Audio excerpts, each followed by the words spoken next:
ఈరోజు మనం గోంగూర పచ్చడి ఎలా తయారు చేయాలో చూసుకుందాము. ఈ గోంగూర పచ్చడి కోసం ముందుగా స్టవ్ వెలిగించి ప్యాన్ పెట్టి అందులో ఒక హాఫ్ గరిట ఆయిల్ వేసుకోవాలి.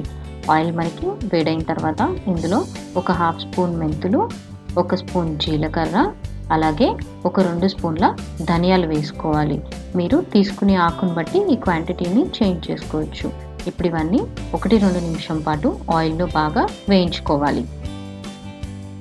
ఇలా వేగిన తర్వాత ఇందులో ఒక 10-12 మీ కారానికి తగినట్టుగా ఎండుమిర్చి కూడా వేసుకొని వేయించుకోవాలి. మీరు కనుక మా ఛానల్ని ఫస్ట్ టైం విజిట్ చేస్తుంటే మా ఛానల్కి సబ్స్క్రైబ్ చేసుకోండి.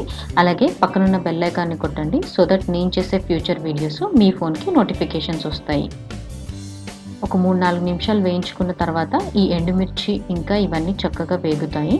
ఇప్పుడు స్టవ్ ఆఫ్ చేసేసి వీటిని చల్లారనివ్వాలి. బాగా చల్లారిన తర్వాత మనము ఒక మిక్సీ జార్లోకి ట్రాన్స్ఫర్ చేసుకొని వీటిని పొడి కొట్టుకోవాలి. ఇలా వీడియోలో చూపించినట్టుగా పొడి కొట్టుకొని పక్కకు పెట్టుకోవాలి. మళ్ళీ మనం అదే ప్యాన్లో ఒక హాఫ్ గరిట ఆయిల్ వేసుకోవాలి. ఆయిల్ మనకి వేడైన తర్వాత ఇందులో 3 పచ్చిమిర్చి వేసుకొని 1 నిమిషం పాటు వేయించుకోవాలి. పచ్చిమిర్చి ఆప్షనల్ అండి. మీకు బాగా కారంగా తినాలనిపిస్తే పచ్చిమిర్చి వేసుకోవచ్చు, లేదా అవాయిడ్ చేసుకోవచ్చు. ఇప్పుడు ఇందులో మనం గోంగూర యాడ్ చేసుకోవాలి. నేను ఇక్కడ 3 కట్టల గోంగూర తీసుకున్నాను. వీటిని చక్కగా ఒలుచుకొని 3-4 సార్లు నీట్గా వాష్ చేసుకొని యాడ్ చేసుకోవాలి. నేను ఇక్కడ మీడియం సైజు గోంగూర కట్టలు ఒక 3 తీసుకున్నాను. మీరు కనుక కొద్దిగా పెద్ద గోంగూర కట్టలే తీసుకుంటే దానికి తగినట్టుగా పచ్చిమిర్చి, ఎండుమిర్చి, ధనియాలు ఇంకా జీలకర్ర అనేది అడ్జస్ట్ చేసుకోవాలి.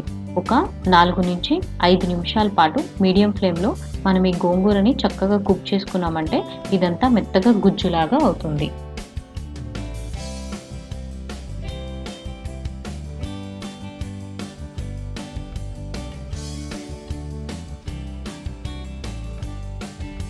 గోంగూర బాగా ఉడికిన తర్వాత ఇలాగా మెత్తగా గుజ్జులాగా అవుతుంది. ఇలా కుక్ చేసుకుంటే మనం సరిపోతుంది. ఇప్పుడు స్టవ్ ఆఫ్ చేసేసి దీన్ని పూర్తిగా చల్లారనివ్వాలి. ఇది మనకి చల్లారిన తర్వాత ముందుగా మనం మిక్సీ కొట్టుకున్న పొడి ఉంది కదా, దానిలో ఈ గోంగూర కూడా యాడ్ చేసేసుకోవాలి. ఇప్పుడు ఇందులో రుచికి సరిపడినంత ఉప్పు కూడా వేసుకొని మిక్సీ కొట్టుకోవాలి. మీ దగ్గర రోల్ కనుక ఉంటే మీరు రోటి పచ్చడి కూడా చేసుకోవచ్చు. వీడియోలో చూపించినట్టుగా పచ్చడి ఇలా చక్కగా మిక్సీ కొట్టి పక్కకు పెట్టుకోవాలి. ఇప్పుడు మనం ఇందులోకి పోపు వేసుకుందాం. పోపు కోసం మనం ఒక ప్యాన్ తీసుకొని ఒక ఫుల్ గరిట ఆయిల్ వేసుకుందాము.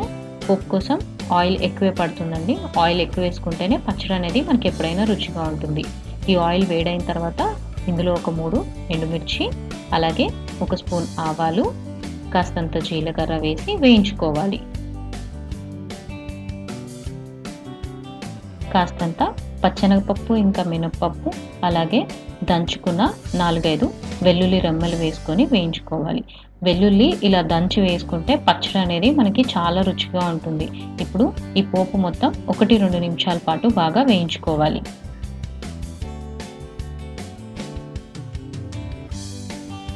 ఇప్పుడు ఇందులో కొద్దిగా ఇంగువ వేసుకుందాము.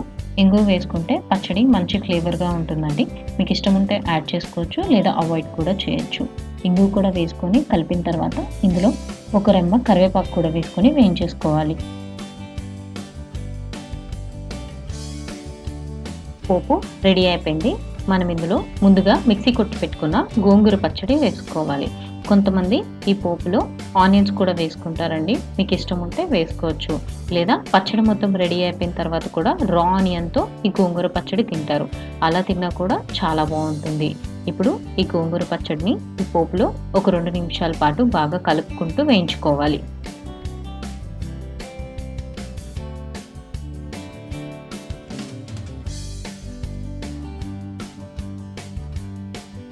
గోంగూర పచ్చడి రెడీ అయిపోయింది. ఇప్పుడు స్టవ్ ఆఫ్ చేసేసి ఈ పచ్చడిని సర్వింగ్ బౌల్లోకి తీసేసుకోండి. తెలుగు వాళ్ళు వంటలు అనగానే ముందు మనకి గుర్తొచ్చేది గోంగూర పచ్చడి. అంత రుచిగా ఉంటుంది. ఈ గోంగూర పచ్చడిని వేడి వేడి అన్నంలోకి కాస్తంత నెయ్యేసుకొని తిన్నామంటే అద్భుతంగా ఉంటుంది. ఇది చాలా త్వరగా కూడా చేసేసుకోవచ్చు. ఎక్కువ టైం కూడా పట్టట్లేదు. చూసారు కదా ఈ గోంగూర పచ్చడిని. మీరు కూడా ఈరోజు ఇది ట్రై చేసి మీ ఫ్రెండ్స్ అండ్ ఫ్యామిలీ మెంబర్స్తో టేస్ట్ చేయండి. మీకు ఎలాగొచ్చిందో మాకు కామెంట్స్ రూపంలో తెలపండి. మీకు కనుక మా వీడియో నచ్చినట్టయితే మా వీడియోని లైక్ చేయండి, షేర్ చేయండి. అలాగే మా ఛానల్కి సబ్స్క్రైబ్ చేసుకోండి.